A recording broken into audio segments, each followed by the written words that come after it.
નમસ્કાર મિત્રો, જય સ્વામિનારાયણ. આપણે સૌરાષ્ટ્રના પ્રવાસે ગયા હતા, ત્યારબાદ આજે 15-20 દિવસ પછી ફરી એક વખત આવ્યા, જ્યારે સૌરાષ્ટ્રની અંદર અનેક બધા ખેડૂતો પ્રાકૃતિક ખેતી કરતા થયા છે અને અનેક ખેડૂતોને આપણે મળ્યા છે જેઓ ગાય આધારિત ખેતી કરતા થયા છે.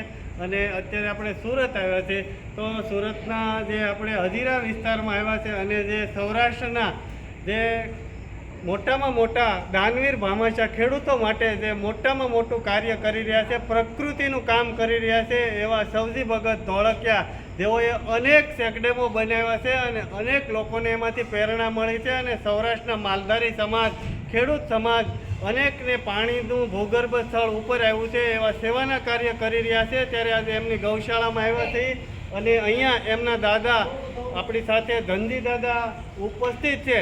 આ દાદા અહીંયા 85 વર્ષની ઉંમર છે, છતાં એ ગાય સાથે એમનું જીવન જોડાયેલું છે. ગાયોની સેવા કરતા હોય, વિવિધ પ્રકારના અહીંયા 100 વીઘા જેટલી જગ્યા છે, એમાં અનેક પ્રકારના કામ હોય, એમાં સતત કાર્ય સાથે જોડાયેલા હોય. બાકી તો ઘણા બધા લોકો ઓફિસમાં બેઠા રહેતા હોય અને ખૂબ સારું મજાનું જીવન જીવતા હોય, પછી શરીર વધી જાય, ડાયાબિટીસ વધી જાય, અનેક રોગ થતા હોય. પણ દાદાની ઉંમર 85 વર્ષની છે, છતાં એ અહીંયા આખો દિવસ ફામે ગૌશાળામાં આવતા હોય અને વિવિધ પ્રકારના કામ કરતા હોય. તો દાદા આપણે કેટલા વર્ષ થયા? 85 વર્ષ. વાહ, આપણે આખો દિવસ અહીંયા જોઈએ આવો તમે? સવારથી આવી ત્યાં આજે વૈયા. વાહ, કેટલી ગાયો અહીંયા છે દાદા? અહીંયા છે 20-22 ગાયો છે. વાહ, સૌરાષ્ટ્રમાં ઘણી ગાયો છે? સૌરાષ્ટ્રમાં 400 ગાય છે. વાહ, સરસ. 2 વર્ષ પહેલા તમે અનેક ખેડૂતોને ગાયો આપી હતી, ત્યારે મારા ફાધરને પણ ફોન આવ્યો. લાઠી જિલ્લામાં દુધાળા ગામ છે, હા. એ ગૌશાળામાંથી ગાયો આપી હતી.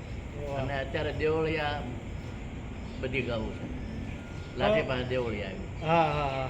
તો દાદાનો વિચાર તમે ચોક્કસ સમજજો કે શ્રમ કરવાથી શરીરની મજબૂતાઈ રહે, ટકી રહેવાય. તો દાદાનું જીવન પણ ગાય સાથે સમર્પિત છે. આપણે અવારનવાર વાત કરતા હોય ગાય, ગામડું ને ખેતી, તો ગાય સાથે આપણું જીવન સમર્પિત થવું જોઈએ. અસ્તુ, જય ગૌ માતા.